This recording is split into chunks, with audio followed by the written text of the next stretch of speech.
दोस्तों नमस्कार।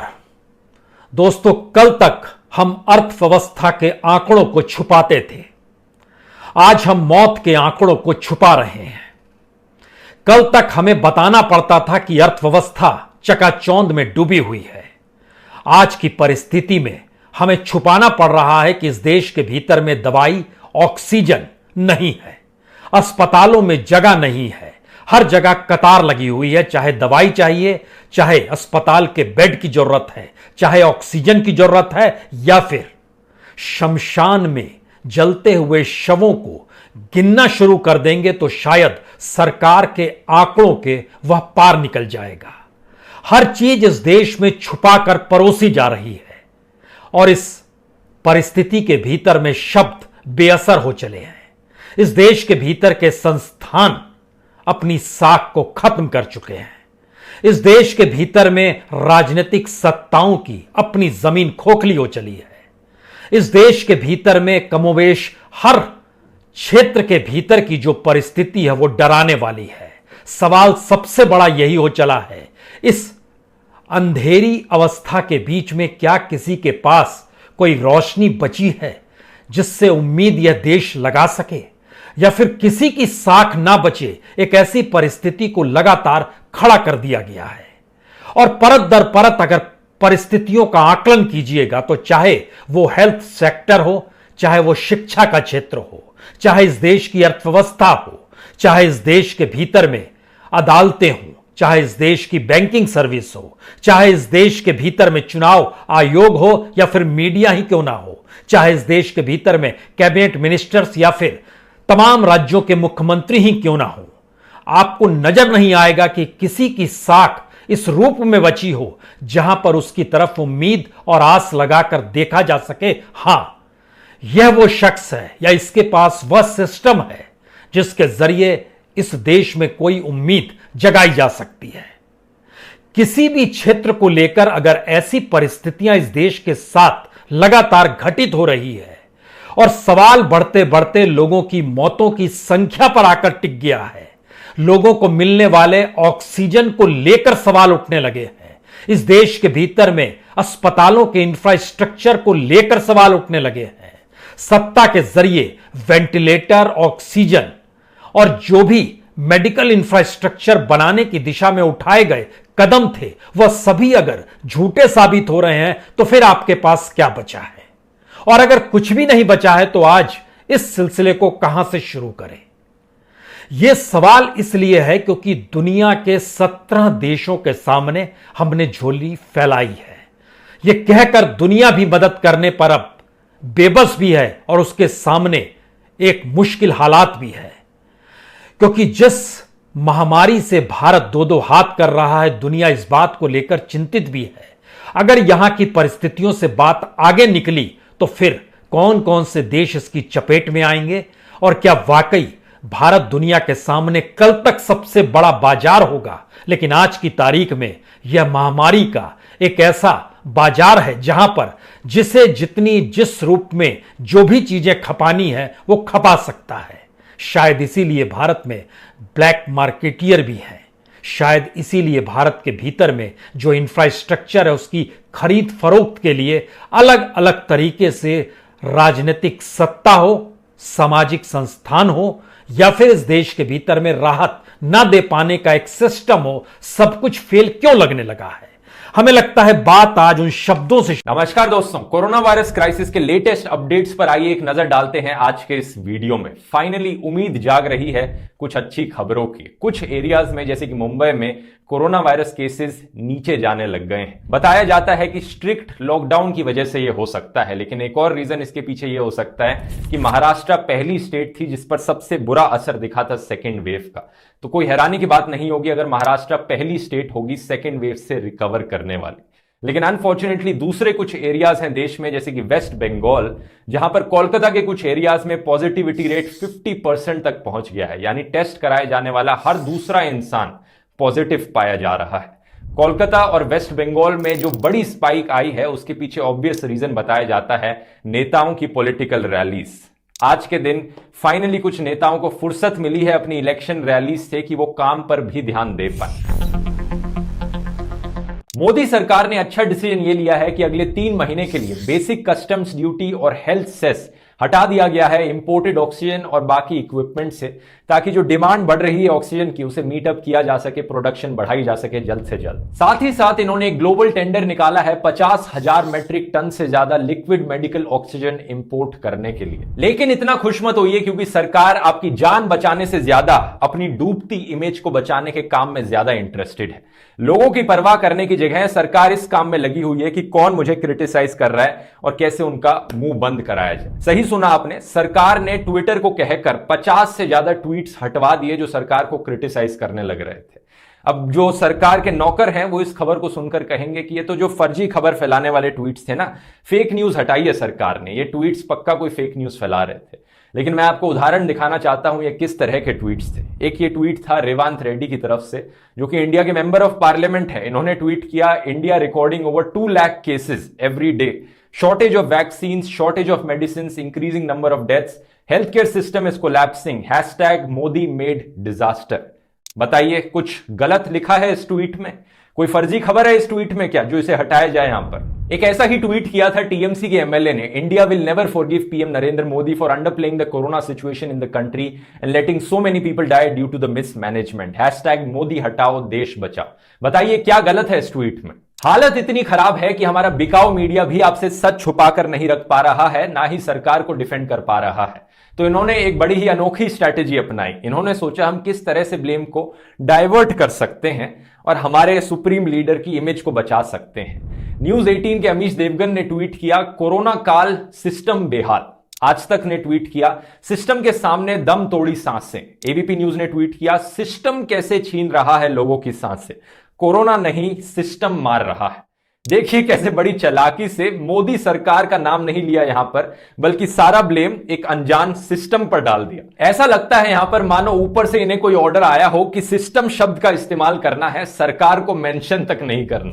लेकिन फॉर्चुनेटली इंटरनेशनल मीडिया का इंडिपेंडेंस अभी भी बरकरार है। ऑस्ट्रेलिया में एक अखबार है ऑस्ट्रेलियन करके, इन्होंने हिम्मत जताई प्रधानमंत्री मोदी को अकाउंटेबल ठहराने की और हेडलाइन चलाई इन्होंने, Modi leads India into viral apocalypse. लेकिन हमारी मोदी सरकार की इनसिक्योरिटी और क्रिटिसिज्म बर्दाश्त करने की क्षमता इतनी कमजोर है कि 2 दिन के अंदर अंदर ऑस्ट्रेलिया में इंडिया के हाई कमीशन ने एक लेटर लिखकर भेजा इस अखबार को, इनकी कड़ी निंदा करते हुए। दूसरी तरफ अपने देश में मानो सोशल मीडिया पर ट्रोल आर्मीज को संदेश दिया गया हो कि अपनी पूरी कोशिश लगा दो ब्लेम को डाइवर्ट करने में स्टेट गवर्नमेंट्स पर और ऑपोजिशन लीडर्स पर, चाहे उसके लिए झूठी खबरें भी क्यों ना फैलानी पड़े।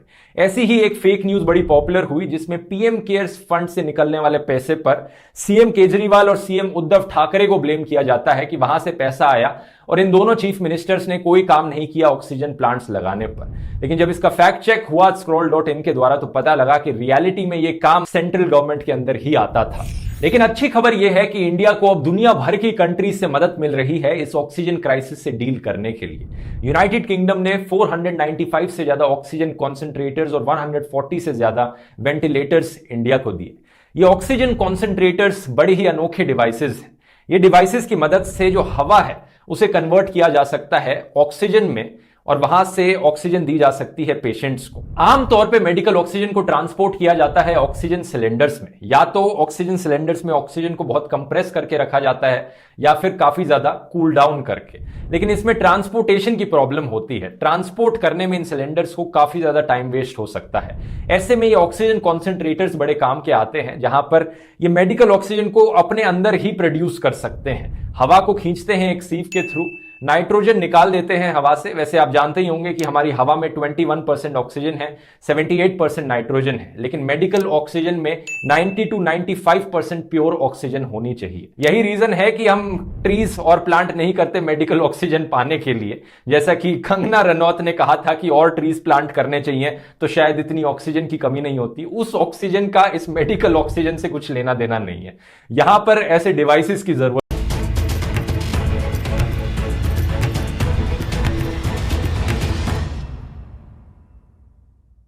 नमस्ते, मेरा नाम सौरभ द्विवेदी है और आप लल्लन टॉप का कोरोना बुलेटिन देख रहे हैं। एक बुजुर्ग हैं जिनके बारे में खबर इस वक्त इंटरनेट पर वायरल है। आप स्क्रीन पर इनकी तस्वीर देखिए। इनका नाम है नारायण भाऊराव दाभाडकर।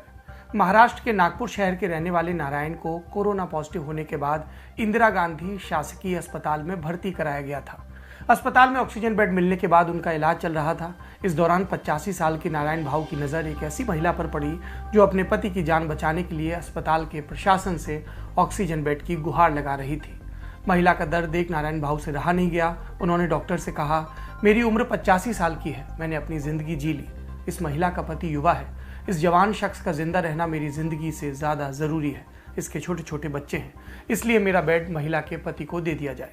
डॉक्टर ने उन्हें समझाया कि दोबारा बेड मिलने की कोई गारंटी नहीं है। इसके बावजूद बुजुर्ग ने अपनी कागजी कार्रवाई पूरी करवाई और घर लौट गए और फिर 3 दिन बाद उनकी मृत्यु हो गई।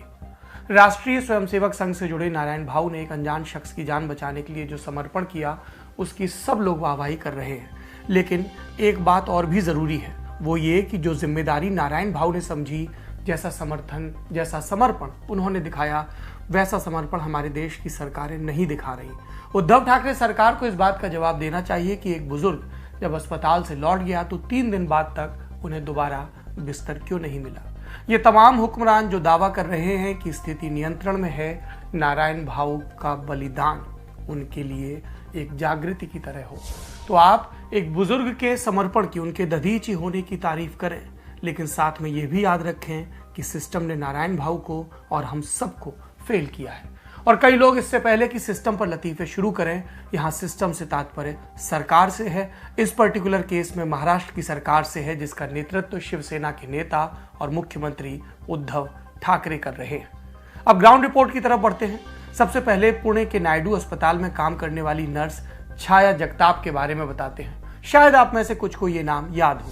ये वही हेल्थ वर्कर हैं जिनसे पिछले साल के मार्च महीने में प्रधानमंत्री नरेंद्र मोदी ने फोन पर बात की थी और इस दौरान प्रधानमंत्री ने नर्स छाया की खूब तारीफ की थी। कोरोना पर महाराष्ट्र की ग्राउंड रिपोर्टिंग कर रही हमारी टीम के निखिल इसी नायडू अस्पताल पहुंचे, जहां छाया जगताप काम करती हैं। उन्होंने हमारी टीम से बातचीत के दौरान प्रधानमंत्री मोदी के लिए एक जरूरी संदेश भेजा है।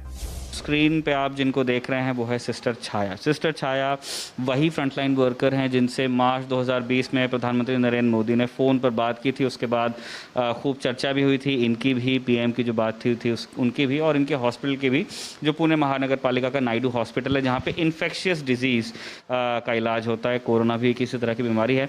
हमने मैम कि हम हॉस्पिटल में आए हैं, सुपरिटेंडेंट से परमिशन ले ली है और अब इनसे बात करेंगे। बहुत बहुत स्वागत है मैम ललन टॉप में। आप पहला प्रश्न यही है कि आपको कब मालूम चला कि पीएम आपसे बात करेंगे? 1 घंटा पहले। 1 घंटा पहले? तो फिर आपको कैसा लग रहा था? मतलब मेरे ख्याल पहले कभी इतने सीनियर अधिकारी से बात हुई नहीं होगी। नहीं, बहुत डर लग रहा था कि क्या बात करने की, लेकिन थोड़ी फ़ोन आने के बाद डर तो लग रहा था, लेकिन की बात जैसा। अच्छा, तो उन्होंने ऐसा पहले कुछ बताया नहीं था कि पीएम क्या पूछेंगे, क्या बोलेंगे? नहीं, कुछ बताया नहीं था। फ़ोन आने वाला इतना ज बताया था। तो यहाँ पे मैम आपको कितना टाइम हो गया नायडू हॉस्पिटल में? 21 साल हो गया, अभी 22 साल चालू हो गया नायडू में। अभी सिस्टर इंचार्ज करके ड्यूटी कर रही मैं। तो मैम आप पिछले साल और अच्छा जब पीएम से आपकी बात हो रही थी तब आपको कैसा लग रहा था? मतलब आपका क्या दिमाग में क्या चल रहा था उस टाइम? बात हो गई तो अच्छा लगा कि देश के पंतप्रधान एक छोटे से हॉस्पिटल से सिस्टर से बात कर रहे तो बहुत अच्छा लगा। और उसके बाद काम करने का तो ज़्यादा बढ़ गया, ज़ोर से काम करने के लिए प्रोत्साहन मिल गया हमको, सब हॉस्पिटल के स्टाफ को, डॉक्टर को, कि हाँ हमारे ऊपर वो उनका ध्यान है, देश के पंतप्रधान के ध्यान है, इसीलिए बहुत अच्छा लगा और सब लोग प्रोत्साहन मिल गया। आपके घर वाले भी बड़े खुश होंगे, बहुत लोग मिलने आए होंगे कि यही हैं सिस्टर छाया जिनसे पीएम ने बात की। तो नहीं, मिलने को तो नहीं आए कि तो ये कोविड था ना, लेकिन फ़ोन बहुत लोग से फ़ोन आया, सबका फ़ोन आया। अच्छा तो लगा कि ये तो कभी सोचा भी नहीं था कि पीएम का फ़ोन आ जाएगा हमको। मैडम पिछले साल भी कोविड था इस साल भी है ना, सबसे ज़्यादा केसेस भी महाराष्ट्र में ही हैं। आप लोग कैसे डील कर रहे हो? आप लोग ड्यूटी में कितने घंटे लगा रहे हैं? आप लोग मतलब आप लोग कैसे अपना दिमाग तैयार करते हैं? क्योंकि बहुत लोगों के दिमाग में भ्रम भी है, डर भी है बीमारी का। नहीं, अभी डर तो कुछ नहीं है, लेकिन पेशेंट डरे हुए ना, उनको हम डर के क्या करेंगे? काम तो करने का है ना। तो पेशेंट जो डरे होते हैं उनको ही प्रोत्साहन करना पड़ता है, उनका मनोबल बढ़ाना पड़ता है। तो हम डरते तो नहीं, अभी डर तो चला गया है, कोई डरता नहीं, स्टाफ ने, डॉक्टर ने, कोई नहीं। हमारे हॉस्पिटल का पूरा स्टाफ वैसा ही फ्रीली काम करते। और आपको सारी फैसिलिटीज़ जो भी मतलब प्रोटेक्टिव इक्विपमेंट वगैरह सब कुछ मिल रहा है बराबर हॉस्पिटल में? सब कुछ मिल रहा है, कुछ कम नहीं है। अभी थोड़ा सा मेडिसिन का प्रॉब्लम है, वो ही मिल रहा है, लेकिन रेमडेसिविर वगैरह थोड़ा सा कम हो रहा है, अभी वो नहीं मिल रहा।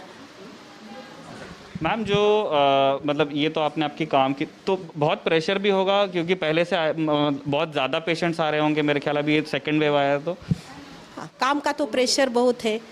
पहले स्टार्टिंग में जो कोरोना आया था तभी बहुत स्टाफ हमको मिला था, अभी कम है, लेकिन हम वैसे मैनेज कर रहे हैं। काम तो ज़्यादा पड़ता है। छाया से बातचीत के बाद निखिल ने यहाँ के अन्य मेडिकल स्टाफ से बात की। उनकी भी कुछ ज़रूरी मांगे हैं जो महाराष्ट्र की सरकार तक ज़रूर पहुँचनी चाहिए। उद्धव ठाकरे और उनके समर्थक ध्यान दें। स्टाफ तो बढ़ाना मांगता है, इंजेक्शन रेमडेसिविर भी देना मांगता है, मेडिसिन भी सब मिलना मांगता है। ये तो चीज़ सब चाहिए ना काम करने के लिए। हम तो पहले दिन से अभी तक काम कर रहे हैं, एक दिन छुट्टी लेके। लास्ट ईयर से हफ्ते में एक दिन छुट्टी लेते हैं हम लोग। तो हम लोग क्या बोल रहे हैं कि स्टाफ बढ़ाओ, इंजेक्शन रेमडेसिविर दे दो, मेडिसिन दे दो, सब तो काम करने को अच्छा लगेगा ना। ठीक है। और सर क्या आप क्या बोल रहे थे? तो हम लोग पहले से काम कर रहे हैं ना, तो किसी को इन्फेक्टेड डिसीज का अलाउंस किसी को नहीं है। कोविड तो देना मांगता है ना। ये जो हॉस्पिटल है ना, ये हॉस्पिटल पूरा इन्फेक्शन डिसीज हॉस्पिटल है। इधर स्टाफ को है ना कोविड अलाउंस या इन्फेक्शन डिसीज अलाउंस देना चाहिए, तो और स्टाफ को काम करने में थोड़ा अच्छा हो जाएगा, इम्प्रूव हो जाएगा, और स्टाफ को ये थोड़ा अच्छा हो जाएगा कि वो ज़्यादा से काम करेंगे और काम करते ही रहते हैं स्टाफ। और इधर नए स्टाफ आके ये नहीं होता, तो ये स्टाफ काम करते हैं, इसलिए और स्टाफ चाहिए इधर। सर कितना अभी स्टाफ होगा नंबर ऐसा आइडिया? 67 नर्सेस है, उसमें से भी सब नए आए हुए हैं, उनको भी सिखाना पड़ता है। और वैसे तो स्टाफ बहुत कम गिरता है क्योंकि पेशेंट कितने होंगे मैडम आपके पास? पेशेंट एडमिशन 200 है, 198 200 हो जाता है। सब कोविड पॉजिटिव रहते हैं। ऑक्सीजन पे रहते हैं सब ऑक्सीजन पे पेशेंट। और जो ओपीडी भी जितनी ज़्यादा है, लेकिन स्टाफ बहुत कम है। वो काम करने वाले वर्कर भी कम है, स्टाफ नर्सेज भी कम है, डॉक्टर भी कम है, सब कम है इधर। तो ये मैडम को जब पीएम साहब का फोन आया तो उसके बाद भी कुछ इम्प्रूव नहीं हुआ? जब थोड़ा सा लाइट में आ गया नायडू हॉस्पिटल? पहले शुरू से दिया था, लेकिन बाद में जो कम हो गया ना, तब भी से कम है, तो अभी तक कम ही है। महाराष्ट्र से अब उत्तर प्रदेश चलते हैं। बात यहाँ के प्रयागराज शहर की। कल के एपिसोड में हमने आपको यहाँ ऑक्सीजन के लिए भटक रहे लोगों की बेबसी की तस्वीरें दिखाई थी। आज बात यहाँ के फाफामऊ शमशान घाट की। यहाँ घाट पर मौत का सरकारी नंबर कम दिखाने का अलग ही खेल चल रहा है। हमारी संवाददाता स्वाति जब इस शमशान घाट पर पहुंची तो रजिस्टर मेंटेन करने के लिए प्रशासन की तरफ से कोई व्यक्ति नहीं दिखा। इसका मतलब ये हुआ कि जो कोविड के चलते मर गए, सरकारी खातों में उनकी गिनती नहीं होगी। बाकी इसी शमशान घाट में अफसोस का दूसरा पहलू ये है कि यहाँ जो अंतिम संस्कार कराने पहुंचते हैं उनसे मनमानी कीमत वसूली जा रही है। प्रयागराज से देखिए स्वाति और अमितेश की ये रिपोर्ट। पहला सवाल संख्याएं दबाने का, उसके पीछे की जो नीयत है उसका। दूसरा कि कितनी भयावह स्थिति है, पैनिक क्रिएट करने के लिए नहीं बल्कि इसलिए कि जानने के लिए, समझने के लिए कि क्या हालात हैं ज़मीन पर। और तीसरा प्रशासन के दावे कि जो उन्होंने वायदा किया कि अब नहीं देना पड़ेगा, वो सब सारी स्थिति कैसी है। आप क्या बता रहे थे जब मैं बोल रही? प्रशासन बिल्कुल झूठ बोल रही है, एकदम झूठ बोल रही प्रशासन। एक लाश जलाने का 20,000 रुपये तक पड़ रहा है अभी। एम्बुलेंस 5 किलोमीटर की दूरी ले रहा है, 7,000 रुपये एक लाश का। 5 किलोमीटर, सिर्फ 5 किलोमीटर का 7,000 रुपये एक। एक एम्बुलेंस में 2 लाशें आती हैं, तुरंत 14,000 रुपया लेने के बाद ही लाशें यहाँ उठाते हैं एम्बुलेंस वाले। और डॉक्टर लोग क्या बोलते हैं, ये गाड़ी है, 2 पेशेंट 2 बॉडी है उसमें 2 बॉडी है, एक एम्बुलेंस में 2 बॉडी है, उसको आप देख लीजिए। डॉक्टर लोग बोलते हैं कि मैं इसी एम्बुलेंस में दूंगा लाश, दूसरी एम्बुलेंस में दूंगा नहीं। एक सेकेंड, ये जो अस्पताल के डॉक्टर हैं वो ये कहते हैं कि मैं बॉडी रिलीज नहीं करूंगा इस एम्बुलेंस के अलावा किसी और एम्बुलेंस और किसी में, और मैं और किसी में नहीं करूँगा। ये किस अस्पताल की बात है, आप हमें बता पाएंगे? आपका नाम क्या है? मेरा नाम आनंद कुमार त्रिपाठी है और मैं हवलदार हूँ फौज का, और मैं अपनी मदर का ट्रीटमेंट ले रहा था ड्यू टू कोविड-19, और जो है उससे मेरी मदर की हुई डेथ। और यहाँ पे ये जो भर्ती थी वो आर्मी हॉस्पिटल? हाँ जी, मिलिट्री हॉस्पिटल इलाहाबाद में। वहाँ सूबेदार अशोक कुमार है जो चीफ वार्ड मास्टर है वहाँ का।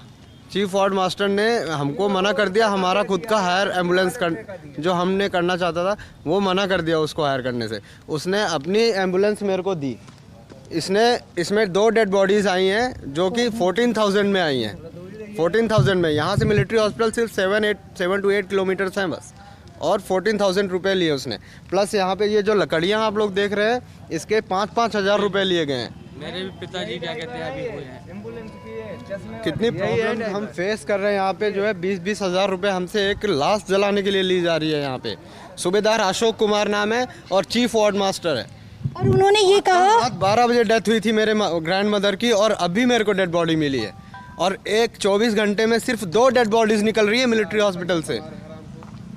ये जानबूझकर किया जा रहा है? देखा, जानबूझ के। मैं पैर मौतें ज्यादा हो रही हैं आपका कहना है, लेकिन बॉडी कम रिलीज की जा रही है। गाड़ियाँ इन्होंने सेटिंग जमा रखी है। ये जो एम्बुलेंस खड़ी देख रहे हैं आप लोग, यही एम्बुलेंस हायर कर रखी है मिलिट्री हॉस्पिटल इलाहाबाद ने, और इसी एम्बुलेंस से सबको वो सर्विस दे रहे हैं, और सिर्फ पैसों के ऊपर सर्विस दे रहे हैं। मैं एक सैनिक हूँ, मेरे को जो है पैसे लगाने की क्या ज़रूरत है? जब मैं महीने की छुट्टी आया हूँ, उसमें मेरे साथ ऐसा केस हो जाता है, उसके बावजूद ये लोग मेरे से पैसा ले रहे हैं, तो मैं वहाँ क्या कर रहा हूँ इतने दिनों से?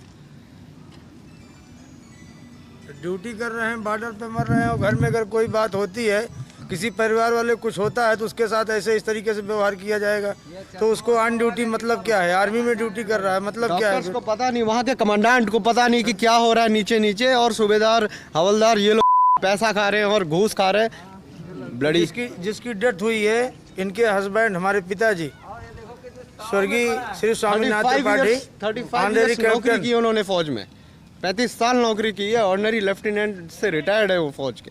उनकी वाइफ थी ये, उनकी वाइफ है ये, मेरी ग्रैंड मदर है ये, जिनके पीछे मैंने एक लाश फूकने के चक्कर में 15,000 रुपये लगाए यहाँ खड़े 24 घंटे के बाद मुझे डेड बॉडी मिली है। और 24 घंटे मैंने वहाँ चेक किया मैंने 24 घंटे में सिर्फ 2 डेड बॉडीज निकली हैं कोविड-19 की, और डेथ मेरे सामने हुई है।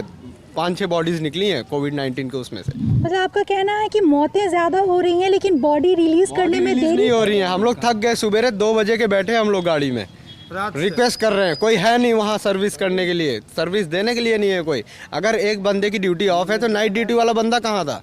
बंदा भी ऑफ है, और जो आ रहा है वो भी